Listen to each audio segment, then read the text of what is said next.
Hello everyone, আজকে আপনাদেরকে দেখাবো যে ফেসবুকের পে আউট অ্যাকাউন্ট বা পে আউট সেটআপটা কিভাবে করতে হয়। তো আমরা অনেকেই জানি ফেসবুকে যদি মনিটাইজেশন অন হয়, সেটা রিলস এর হোক বা ইনস্ট্রিম অ্যাডস এর হোক বা স্টার মনিটাইজেশন যেটাই হোক না কেন, আপনার কিন্তু মনিটাইজেশন চালু করার পরে পে আউট অ্যাকাউন্টটা সেট আপ করতে হয়। কারণ আপনার ডলারগুলো আপনার ব্যাংক অ্যাকাউন্টে যাতে ঢুকে বা আপনার টাকাগুলো আসে, সেজন্য কিন্তু আমাদের pay out account set up করতে হয়। তো সেটা করার জন্য আমরা ফেসবুকে চলে যাব এবং উপরে ডান পাশে থ্রি ডট অপশন আছে বা থ্রি লাইন অপশন আছে, এখানে ক্লিক করব। করার পরে আমরা এই যে প্রফেশনাল ড্যাশবোর্ডটা আছে এখানে ক্লিক করব। তো এখানে ক্লিক করলে আমাদের ড্যাশবোর্ডে চলে যাব। ড্যাশবোর্ডে যাওয়ার পরে নিচে আসব। নিচে এসে এখান থেকেই পে আউট অ্যাকাউন্টটা সেট আপ করতে পারেন, অথবা আপনার মনিটাইজেশনে ক্লিক করার পরে আপনার হচ্ছে পে আউটের অপশনটা চলে আসবে। দেখেন এখানে কিন্তু পে আউটের অপশনটা দিয়ে দিছে তারা, মানে স্টার মনিটাইজেশন আমি ইনেবল করছি। করার পরে এখন পে আউট অ্যাকাউন্টটা সেট আপ করতে বলতেছে। তো আমি এখানে যদি আমি ক্লিক করি, এখানে আমি ক্লিক করে দিলাম। তো এখানে ক্লিক করলে কি হয় দেখেন, আমাদের পে আউট সেট আপ করার জন্য অপশনগুলো দিয়ে দিবে। তো এখানে দেখাচ্ছে যে আপনার লিগ্যাল নেমটা বা আপনার যে তথ্যগুলো সেগুলো স্টেপ বাই স্টেপ দিয়ে কমপ্লিট করতে হবে। তো আমি দিচ্ছি, আপনারা দেখেন। তো প্রথম অপশনটাতে আপনার লিগ্যাল ফার্স্ট নেম, মানে আপনার আইডি কার্ড অনুযায়ী এখানে দিবেন। আপনার ফেসবুক অ্যাকাউন্টের যে নামই থাকুক সেটা সমস্যা নাই, বাট এখানে আইডি কার্ড অনুযায়ী নামটা দেওয়ার চেষ্টা করবেন বা এটাই দিতে হবে। তো এই অপশনটাতে নামের প্রথম অংশ দিতে হয়। এখানে লেখা আছে লিগ্যাল ফার্স্ট নেম। কারণ আমি একটা এক্সাম্পল হিসাবে বলি যে আপনার নাম যদি আব্দুর রহমান হয়, তাহলে উপরে আব্দুর লিখবেন এবং নিচের লাইনটাতে এই যে এখানে এখানে রহমান লিখে দিবেন। ঠিক আছে? তো এইভাবে ফার্স্ট নেম এবং লাস্ট নেম লিখে দিবেন। তো আমি এবার লিখে দিচ্ছি। তো দেওয়ার পরে নিচেরটাতে কিন্তু আপনার জন্ম তারিখ দেওয়া থাকবে। তো এটা আসলে আপনার ফেসবুক অ্যাকাউন্ট খোলার সময় যে জন্ম তারিখটা দেওয়া ছিল সেটাই এখানে শো করবে। আর যদি এখানে ভুলভাল ডেট দেওয়া থাকে, তো আপনার আইডি কার্ড অনুযায়ী বা এনআইডি কার্ড বা ভোটার কার্ড বলেন যেটাই, সেটা অনুযায়ী এখানে কিন্তু আপনার জন্ম তারিখটা দিবেন এবং নিচে অবশ্যই কান্ট্রি বাংলাদেশ রাখবেন। আপনি যদি প্রবাসীও হন তাও কিন্তু কান্ট্রিটা বাংলাদেশই রাখবেন। তো এখানে যদি ক্লিক করেন, তো এখান থেকে বিভিন্ন কান্ট্রি আছে। তো আমাদের বাংলা ভাষাভাষী ইন্ডিয়ার যদি হন ইন্ডিয়ার কান্ট্রিটা সিলেক্ট করবেন, আর আমাদের বাংলাদেশি নাগরিক হয়ে থাকলে বাংলাদেশ কান্ট্রি সিলেক্ট করবেন। তো সবকিছু সিলেক্ট করার পরে নেক্সটে ক্লিক করে দেবেন। ঠিক আছে? তো নেক্সটে আমি ক্লিক করে দিলাম। তো নেক্সটে ক্লিক করার পরে এখানে ইন্টার বিজনেস ইনফো একটা অপশন দিয়েছে। তার মানে এখানে আপনার যে আপনি কোন দেশের নাগরিক এবং আপনার অ্যাকাউন্টটা কোন টাইপের। ঠিক আছে? তো কোন টাইপের অ্যাকাউন্ট, এটা খুবই ইম্পর্টেন্ট। তো এটা আপনারা সঠিকভাবে দিবেন। তো কান্ট্রিটা তো বাংলাদেশ সিলেক্ট করাই আছে। তো এখানে বিজনেস টাইপে যদি আমরা ক্লিক করি, তাহলে কিন্তু আপনারা বিভিন্ন অপশন দেখতে পারবেন। তো আমি যেহেতু আমার কোনো বিজনেস নাই, আমি ইন্ডিভিজুয়াল পারসন, সেজন্য আমি উপরেরটা সিলেক্ট করে দেব, মানে ইন্ডিভিজুয়াল। ঠিক আছে? তো আপনারাও ইন্ডিভিজুয়ালটা সিলেক্ট করবেন। করার পরে নিচে নেক্সটে ক্লিক করে দেবেন। ঠিক আছে? এখানে কিন্তু নেক্সটে ক্লিক করার পর ইন্টেরিয়র ইনফো একটা অপশন আসছে। এখানে কিন্তু বিভিন্ন অপশন আছে। এগুলো কিন্তু খুব সুন্দরভাবে আপনার পূরণ করে দিতে হবে। ঠিক আছে? তো প্রথমটা তো আমার নাম দেওয়াই আছে, মানে ফার্স্ট লিগ্যাল নেম, এবং এই অপশনাল এই মাঝখানে একটা অপশনাল, এটা দেওয়ার দরকার নেই। ঠিক আছে? এটা দেওয়ার দরকার নেই। এবং নিচে লিগ্যাল সারনেম, এটাও ঠিক আছে। ডেট অফ বার্থ, এটাও ঠিক আছে। এখন আমি এই যে এই অপশনটা প্রাইমারি অ্যাড্রেস, এই অপশনটা আমি এখন ফিল আপ করবো। এটা আপনি দিবেন আপনার ভোটার কার্ডের পেছনে যে অ্যাড্রেসটা আছে ঠিক সেভাবে দেওয়ার চেষ্টা করবেন। তো আমি এটা দিয়ে দিচ্ছি। তো আমি ঠিকানাটা দিয়ে নিচে এখানে টাউন বলতেছে, তো আমি আমার সিটিটাও দিয়ে দিচ্ছি। তো সিটি দেওয়ার পরে তো এখানে রিজন অপশন সিলেক্ট করতে বলতেছে। তো আমি রিজিয়নে ক্লিক করে আমার ডিভিশন হচ্ছে রাজশাহী, তো আমি রাজশাহী দিয়ে দিলাম। তো তারপরে এখানে পোস্টাল কোড বা পোস্টাল কোডটা আপনাদের কিন্তু ভেরি ইম্পর্টেন্ট। তো এটা আপনি পাবেন আপনার ভোটার আইডি কার্ডের পিছনে। আসলে এখানকার সকল তথ্যই আপনার লিগ্যাল যদি দিতে চান, তাহলে আপনার ভোটার আইডি কার্ডের পিছনেই দেখে দিতে হবে। আর যদি আপনি লিগ্যাল তথ্য না দেন, তাহলে আপনি কিন্তু আপনার পেমেন্ট গুলো হাতে সঠিকভাবে পাবেন না। তো পোস্টাল কোডে আমি দিয়ে দিচ্ছি, আমার পোস্টাল কোড হচ্ছে 6440।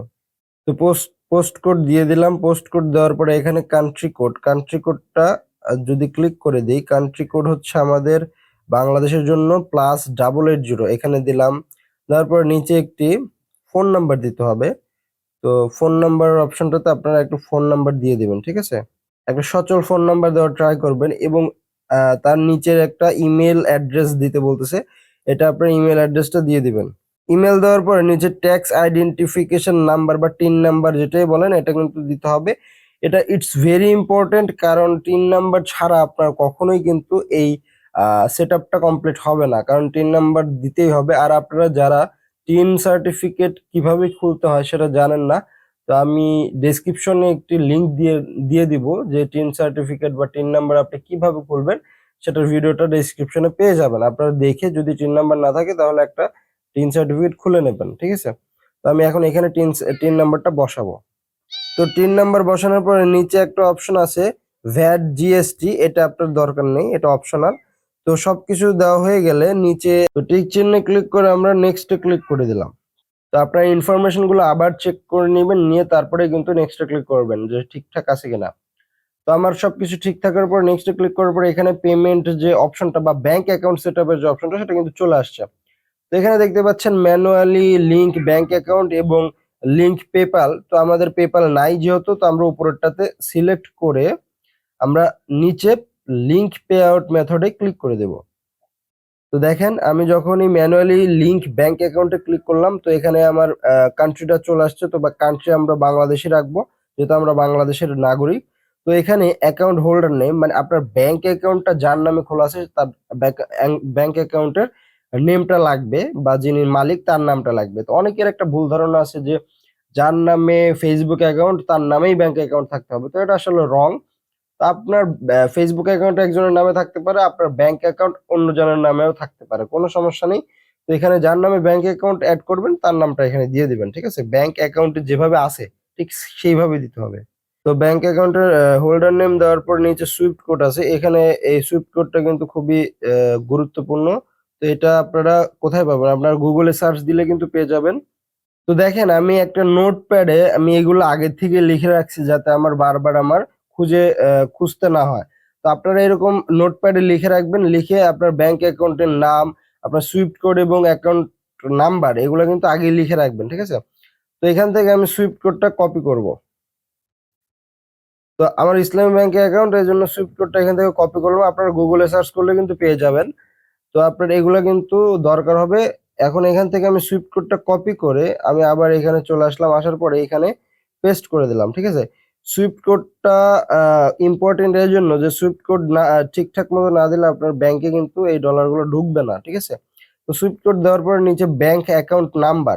তো সেম ভাবে আমি আবার নোটপ্যাডে যাব, নোটপ্যাড থেকে আমার ব্যাংক অ্যাকাউন্ট নাম্বারটা আমি লিখে রাখছি এখান থেকে কপি করব। কপি করে আবার আমি এই ট্যাবে চলে আসবো, আসার পরে এখান থেকে ব্যাংক অ্যাকাউন্ট নাম্বারটাও আমি পেস্ট করে দিলাম, ঠিক আছে। তো এই ৩-৪টা তথ্য কিন্তু খুবই ইম্পর্টেন্ট, আপনার ব্যাংকের নাম এবং আপনার সুইফট কোড এবং আপনার ব্যাংকের নাম্বার। তো এগুলো সবকিছু যদি ঠিকঠাক থাকে তাহলে আপনার নিচে লিংক পে আউট মেথড এখানে আপনারা ক্লিক করে দেবেন, ঠিক আছে। তো এখানে আমি ক্লিক করে দিলাম। তো ক্লিক করার পরে নেক্সট স্টেপে কিন্তু আমাদের একটা ট্যাক্স আইডি বা ট্যাক্স ইনফরমেশন সাবমিট করতে হবে, তাহলে কিন্তু আমাদের হয়ে যাবে। তো এখন দেখেন আমাদের কিন্তু অলমোস্ট কাজ হয়ে গেছে, এখন জাস্ট আমাদের এই যে অ্যাড ইউর ট্যাক্স ইনফো মানে ট্যাক্স আইডি বা ট্যাক্স ইনফরমেশন সাবমিট করলে হয়ে যাবে। তো নিচে দেখতে পাচ্ছেন অ্যাড ট্যাক্স ইনফো, এখানে ক্লিক করে দেবেন। এখানে ক্লিক করার পরে একটা ফর্ম দিবে, তারা ফর্মটা ফিল আপ করতে হবে। তো এখানে আসার পরে আপনার ফেসবুকটা লগ ইন করে নেবেন, যে ফেসবুকের আসলে মনিটাইজেশন চালুর জন্য আপনার পে আউট সেট আপ করতেছেন। তো আমি এটা করে নিচ্ছি। তো এটা লগইন করা হয়ে গেলে তো আপনারা এই যে কন্টিনিউ আপনার ফেসবুকের আইডির নাম লেখা থাকবে, তো এখানে আপনারা কন্টিনিউ করে দিবেন। তো করার পরে এখানে একটু ওয়েট করবেন, ওয়েট করার পরে এখানে ফর্মটি আসবে বা ইন্টারফেসটি আসবে। এখানে আসার পর এই যে নিচেরটাতে আপনারা নো করে দিবেন, ঠিক আছে। আপনারা যেহেতু ইউএস এর নাগরিক না, তো এখানে নো করে দিবেন। তো নিচে আরেকটা অপশন আসবে, এখানেও নো করে দিবেন, ঠিক আছে। সরি, ইয়েস করে দিচ্ছি, এখানেও নো করে দিবেন। তো দুই জায়গায় আপনারা নো নো দুই জায়গায় নো করে নেক্সটে ক্লিক করে দিবেন। তো নেক্সটে ক্লিক করার পর এখানে একটা ফর্ম আসবে, এই ফর্মটা ফিল আপ করবেন। তো উপরে আপনার নাম থাকবে, নিচে আপনার কান্ট্রি অফ সিটিজেন মানে আপনার কোন দেশের নাগরিক। তো আমরা বাংলাদেশটা আমি সিলেক্ট করে দেব। তো বাংলাদেশটা সিলেক্ট করার পরে তো নিচে এগুলো টিন সার্টিফিকেটের নাম্বার টাম্বার সব ঠিকই আছে। তো নিচে লেখা আছে I have a USA tin. তো আপনার যদি ইউএসএ টিন থাকে তো আপনার অবশ্যই নাই, কারণ আপনি তো ইউএসএ নাগরিক না। তো যেটা যেভাবে আছে ঠিক সেভাবে থেকে বা রেখে নিচে নেক্সটে ক্লিক করে দেবেন, এই যে নেক্সটে ক্লিক করে দেবেন। এখানে নেক্সটে যদি ক্লিক করি এখানে আরেকটা ফর্ম দিচ্ছে তারা। তো এখানে লেখা আছে আপনার country, address, city, state, zip code সবকিছু ঠিকঠাক দেখাচ্ছে। তো আবার নেক্সট ক্লিক করে দিবেন। তো নেক্সট ক্লিক করার পরে এখানে আপনার নেক্সট ক্লিক করে দেবেন, ঠিক আছে? তো নেক্সট ক্লিক করার পরে এখানে দেখাচ্ছে যে যাই দেখাক এখানে আপনার 0% আছে। এটা আসলে ট্যাক্সের নিয়ম অনুযায়ী দেখাচ্ছে। তো আপনারা 0% দিয়ে দিবেন, ঠিক আছে? তো আপনি অন্যটা দিলে কিন্তু আপনার ট্যাক্স বেশি কাটবে। তো আপনি 0% দিয়ে দিবেন, কারণ এটা ইউএস এর পলিসি সিস্টেম বা ইউএস এর ট্যাক্স। যেহেতু আমার ইউএস এর নাগরিক না, সেহেতু আমরা 0%ই দিয়ে দেবো। তো 0% দেওয়ার পরে নেক্সট ক্লিক করে দেবেন। করার পরে এই যে আপনার আরেকটা ফর্ম আসছে, কনসেন্ট অ্যান্ড সাইন, মানে এখানে সবকিছু আপনার দেখাবে। W8 বেন যে ফর্মগুলো সবকিছু দেখাবে। তো একদম নিচে আসবেন। নিচে আসার পরে এখানে আপনারা একটা টিক চিহ্নর একটা অপশন পাবেন, দেখতে পাচ্ছেন এই যে টিক চিহ্নর একটা অপশন। এখানে ক্লিক করবেন, টিক চিহ্নে ক্লিক করবেন, করার পরে নিচে সিগনেচার দেখাচ্ছে, সিগনেচারটা দিয়ে দিবেন, ঠিক আছে? তো সিগনেচারটা দেওয়া হলে নিচে ডেট দেখাচ্ছে, আপনি কোন ডেটে এটা অ্যাপ্লাই করতেছেন বা আবেদনটা করতেছেন বা সেট আপ করতেছেন। তো নিচের ডেটটা হাত দেওয়ার দরকার নেই, এটা কারেন্ট ডেট শো করে। তো উপরে টিক চিহ্ন দিলেন, নিচে একটা সিগনেচার দিলেন, তারপরে ফাইনালি আপনার নেক্সট বাটনে ক্লিক করে দেবেন, ঠিক আছে? তো আমি নেক্সট বাটনে ক্লিক করলাম। তো নেক্সট বাটনে ক্লিক করার পরে আমাদের কাজ কিন্তু অলমোস্ট ডান। এই যে দেখাচ্ছে আপনারা কি কি পূরণ করেছেন। W8BN যে একটা ফর্ম থাকে, এই ফর্মের মধ্যে আপনারা যা যা পূরণ করছেন সবকিছুর তথ্য এখানে দেওয়া থাকবে। তো আপনারা একদম নিচে আসবেন, সাইন হিয়ার, মানে এখানে যে সাইনটা করছেন সেটাও দেখাচ্ছে, ডেটটা দেখাচ্ছে, সবকিছু দেখবেন। এই যে আমাদের সাবমিট ফর্মটা আছে না, এই সাবমিট ফর্মে আমরা ক্লিক করে দেব। সাবমিট ফর্মে যখনই আমরা ক্লিক করব, একটু ওয়েট করবেন। ওয়েট করার পরে আশা করি আপনাদের যে ট্যাক্স ইনফরমেশন এটাও সাবমিট হয়ে যাবে। তো দেখাচ্ছে, এই দেখেন, your tax information is complete, তার মানে আমাদের কমপ্লিট হয়ে গেছে। তো কমপ্লিট হওয়ার পরে নিচে ডান অপশন আছে, এখানে ডান অপশনে ক্লিক করে দিবেন। তো ডান অপশনে ক্লিক করলে আপনার সেট আপের যে সিস্টেম বা সেটআপের যে অপশনগুলো সবকিছু কিন্তু কমপ্লিট হয়ে যাবে। দেখেন আমাদের কিন্তু সেটআপ কমপ্লিট হয়ে গেছে, এখানে আর কিন্তু আমাদের ট্যাক্স আইডি দেখাচ্ছে না। তো এইভাবে কিন্তু পে আউট অ্যাকাউন্ট বা সেটআপ করতে হয়। তো আশা করি ভিডিওটা বুঝতে পেরেছেন। তো সবাই ভালো থাকবেন, সুস্থ থাকবেন এবং আমাদের চ্যানেলটার পাশে থাকবেন, সাবস্ক্রাইব করবেন এবং আমাদের ফেসবুক পেজে দেখে থাকলে ফলো করে দিবেন। দেখা হবে নতুন কোনো ভিডিওতে। সে পর্যন্ত ভালো থাকুন, সুস্থ থাকুন। আল্লাহ হাফেজ।